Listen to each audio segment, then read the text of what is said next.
আসসালামু আলাইকুম সবাইকে। কেমন আছো সবাই? আশা করি তোমরা অনেক, অনেক ভালো আছো। তো আজকে আমরা ঢাকা বোর্ড ২০১৯ সালের এই কোয়েশ্চেনটা প্র্যাকটিস করব।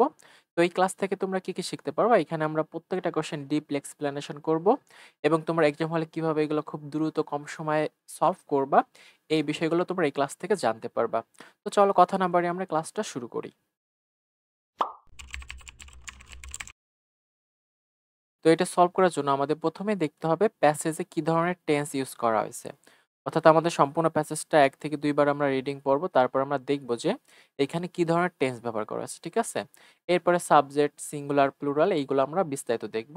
তো ১ম এ এইভাবে রিডিং পড়ে নিতে হবে। আমি তো যেহেতু রিডিং পড়ছি তো আমি আর পড়তেছি না। দেখো, এটা মূলত প্রেজেন্ট টেন্সে আছে।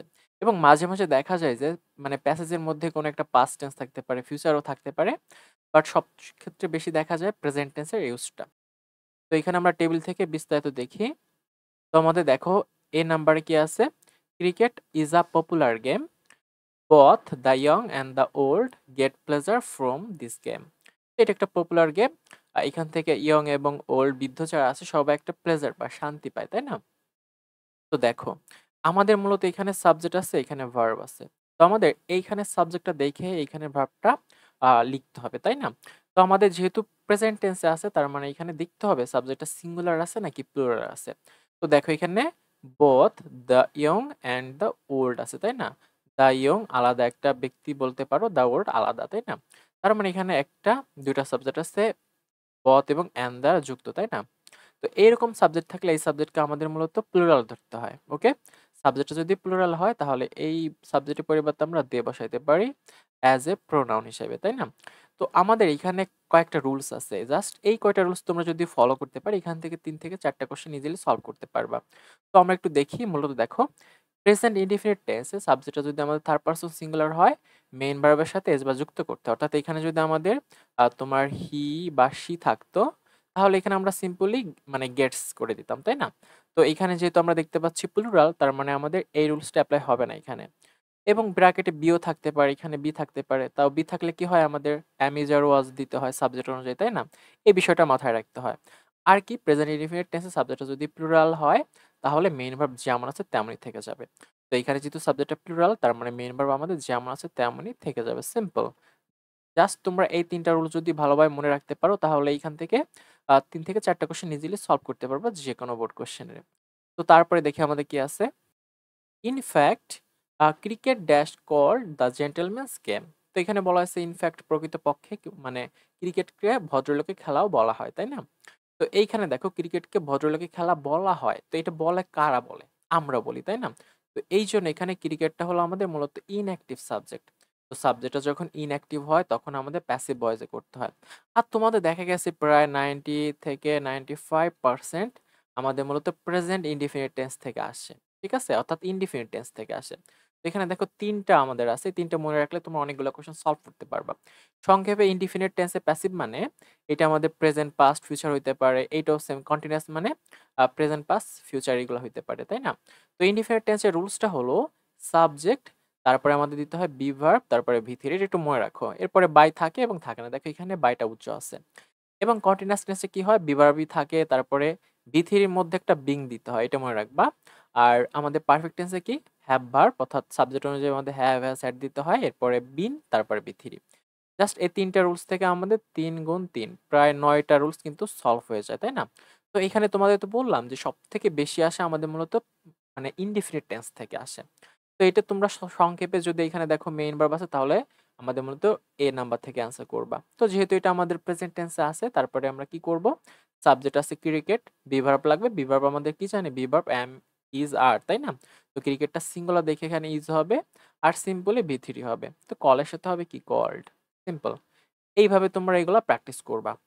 তো তারপরে দেখি আমাদের সি নাম্বারে কি আছে। তো সি নাম্বারে দেখো, it dash entertain us with politeness and discipline. তো এটা আমাদের এন্টারটেইন করে মানে পোলাইটনেস এবং ডিসিপ্লিন এইগুলা বিষয়গুলা, তাই না? তো দেখো এখানে আমাদের সাবজেক্টটা কি? ইট, তাই না? তো এই যে তোমরা এ নাম্বারে কিছু রুলস দেখছিলা, আমাদের মূলত এই কয়টা রুলসের মধ্যে এখানে অ্যান্সার করতে হয়। তো আমরা জানি ইট কি? ইটটা হলো থার্ড পারসন সিঙ্গুলার হিসেবে ধরা হয়, তাই না? ইট। তো এমন যদি হয় তাহলে মেইন ভার্বের সাথে এস যুক্ত করতে তোমাদের রুলসটা দেখানো হয়েছে। তার মানে এখানে সিম্পলি কি করবা? এস যুক্ত করবা। তাহলে হবে কি এন্টারটেইনস হবে। জাস্ট একটা এস যোগ করে দেবা এটার সাথে। সিম্পল। তারপরে দেখো আমাদের ডি নাম্বারে কি আছে? ডি নাম্বারটা একটু বোঝার আছে এখানে। A sense of brotherhood and fraternity dash create among the playing nations through it. তো এটার মধ্যে বলা হয়েছে যে এটার মধ্যে একটা ভ্রাতৃত্ব সহবদ্ধ সম্পর্ক গড়ে ওঠে, তাই না? অনেকগুলো দেশের মধ্যে। তো এইখানে আমাদের মানে ক্রিয়েট একটা ভার্ব। তো এইখানে আমাদের দেখো অনেকগুলা সাবজেক্ট তোমরা এন্ড দেখতে পাচ্ছ। তারপরে তোমরা ভাবতে পারো এন্ড এর আগে ভিন্ন একটা ভিন্ন তার মানে এটা প্লুরাল আছে। ব্যাপারটা এমন না। আমাদের হলো দেখবা কি যে এখানে প্রিপোজিশন অফ আছে কিনা বা অন্য কোনো প্রিপোজিশন থাকে কিনা। অফ বেশি ব্যবহৃত হয়। তো আমাদের মূলত দেখা গেছে এই অফ এর আগের অংশটা মূলত সাবজেক্ট হয়। ঠিক আছে? এখানে আ সেন্স মূলত সাবজেক্ট। তো এ মানেই হলো একটি, তাই না? এ মানে একটি। তার মানে কি এটা সিঙ্গুলার বোঝা যাচ্ছে। আ সেন্স এটা কি মূলত সিঙ্গুলার সাবজেক্ট তোমরা ধরবা। তো এইখানে আমাদের অপ এর আগের অংশটুকু মূলত সাবজেক্ট, অপ এর পরের অংশটুকু সাবজেক্ট হিসেবে কাজ করে না। এরকম একটা এক্সাম্পল আমি তোমাদের অন্য বোর্ড কোয়েশ্চেনে দেখাইছি কিন্তু। তো এইখানে দেখো আসেন্স, তো এইটা কি দেখো মানে অ্যাক্টিভ সাবজেক্ট কিনা? এটা মূলত ইনঅ্যাক্টিভ। আসেন্স এটা কি নিজে নিজে কাজ করতে পারে বা নিজে নিজে ক্রিয়েট করতে পারে না। এই জন্য এটা আমাদের মূলত প্যাসিভ ভয়েসে করতে হবে। আর তোমাদের আমি কি বলছি যে সঙ্গে মানে এখানে আমাদের মূলত এ নাম্বারে এখানে ইনডিফিনিট থেকে বেশি কোশ্চেন আসছে দেখা যায়। তো আসেন্স যেহেতু সাবজেক্ট আমাদের সিঙ্গুলার তাহলে একটা বিভার্ব লাগবে। বিভার্ব আমাদের কি ইজ দিতে পারি, তাই না? এরপরে ভিতরে ক্রিয়েটেড। সিম্পল। এই রুলসটা তোমরা মনে রাখলে দেখবা এখান থেকে তোমরা অসংখ্য কোশ্চেন সলভ করতে পারতেছো ইজিলি। তো তারপরে দেখো আমাদের ইআরএফ নাম্বার কি আছে? At present cricket is the most popular game in Bangladesh. তো এখন বর্তমানে আমাদের দেশের একটা পপুলার গেম কোনটা? ক্রিকেট, তাই না? তারপরে কি আছে? The English play it here in this subcontinent and since then it become an integral part of our entertainment. তো এইখানে বলা হয়েছে যে ইংরেজরা এখানে আমাদের মূলত ক্রিকেট খেলতো এই সাবকন্টিনেন্ট অর্থাৎ এই উপমহাদেশে। তারপরে এটি কি আমাদের একটা ঐতিহ্যের বা আমাদের একটা এন্টারটেইনমেন্টের অংশ হিসেবে রয়ে গেছে। তো এখানে দেখো একটা ওয়ার্ড আছে সিন্স। তো সিন্স থাকলে আমাদের মূলত এই রুলসটা এপ্লাই হয়, তাই না? সিন্সের আগে পাস্ট ইনডিফিনিট তারপরে মূলত প্রেজেন্ট পারফেক্ট হয়। তো এইখানে দেখো আমাদের এই সেন্টেন্সে এইখানে আগের অংশে সিন্স আছে, মানে আগের অংশে একটা সেন্টেন্স আছে, এরপর একটা সেন্টেন্স আছে।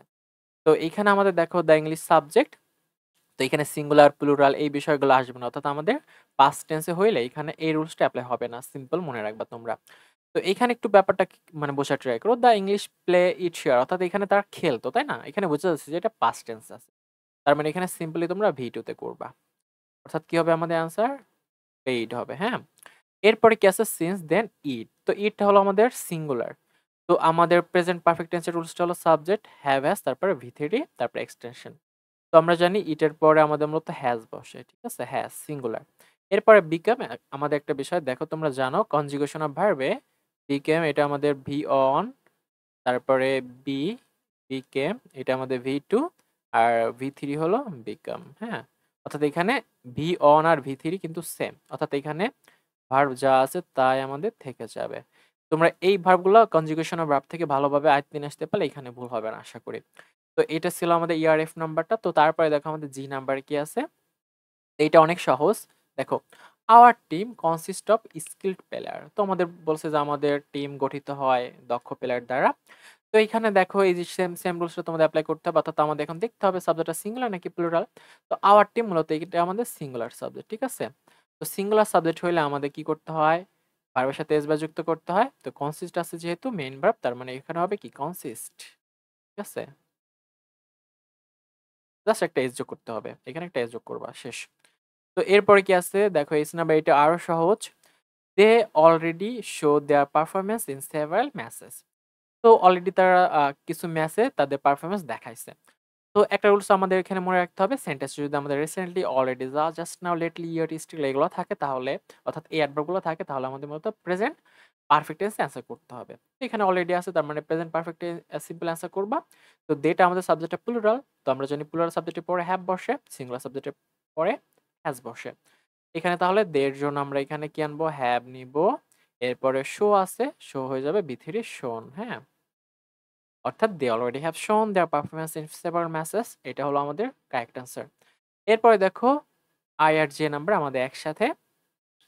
But it is a matter of sorrow that sometimes অর্থাৎ এটা একটা দুঃখের বিষয় যে আওয়ার প্লেয়ার্স প্লে সো পুলি মাঝে মাঝে যে বাংলাদেশের প্লেয়াররা কিন্তু খারাপ খেলে সেটা কথা বলা হয়েছে। দ্যাট যা আওয়ার কান্ট্রিম্যান বিকাম অ্যাস্টনের অর্থাৎ এই যে সবাই কি হয় হতবিম্ব হয় এরকম একটা বিষয় আসছে। তো এখানে আই নাম্বারের আগে দেখো সাবজেক্ট আছে আওয়ার প্লেয়ার্স। তো দেখো প্লেয়ার্স আছে প্লুরাল। তো এই রুলসটা আমাদের এপ্লাই করতে হবে। তার মানে আমাদের দেখো এখানে সিঙ্গুলার না, তার মানে এটা হবে না। ব্র্যাকেটে বি ভার্ব নাই, তার মানে এটা হবে না। তার মানে আমাদের এই অংশটা হবে প্রেজেন্ট ইনডিফিনিট টেন্স, অর্থাৎ প্রেজেন্ট ইনডিফিনিট টেন্সে সাবজেক্টটা যদি প্লুরাল হয় তাহলে মেইন ভার্ব যেমন আছে তেমনি থেকে যাবে। তার মানে এখানে হবে আর প্লেয়ার্স প্লে। ঠিক আছে? সিম্পল। এরপরে দেখো আওয়ার কান্ট্রি, মানে অর্থাৎ দ্যাট এর পরে আমাদের আরেকটা সাবজেক্ট আছে। এই সাবজেক্ট অনুযায়ী এখানে ভার্বটা হবে সিম্পল। দেখো আওয়ার কান্ট্রির মেন আছে, তাই না? ম্যান হলো আমাদের সিঙ্গুলার সাবজেক্ট আর এটা প্লুরাল হলো মেন। তো এখানে যেহেতু মেনটা প্লুরাল তার মানে এখানে প্লুরাল ভার্ব হবে। তো এই যে এই রুলসটা সেম রুলস এখানে আমাদের অ্যাপ্লাই করতে হবে। তার মানে ভার্ব যা আছে তাই থেকে যাবে। ওকে? তো আশা করি তোমরা পুরো ব্যাপারটা বুঝতে পারছো যে তোমরা কিভাবে সলভ করবা। এভাবে তোমরা মূলত এক্সাম হলে সলভ করে দিয়ে আসবা। তাহলে তোমরা সম্পূর্ণ মার্ক পাবা। তো আশা করি তোমরা পুরো ক্লাসটা শুরু থেকে শেষ পর্যন্ত করছো। তার জন্য তোমাদের অসংখ্য ধন্যবাদ জানাই।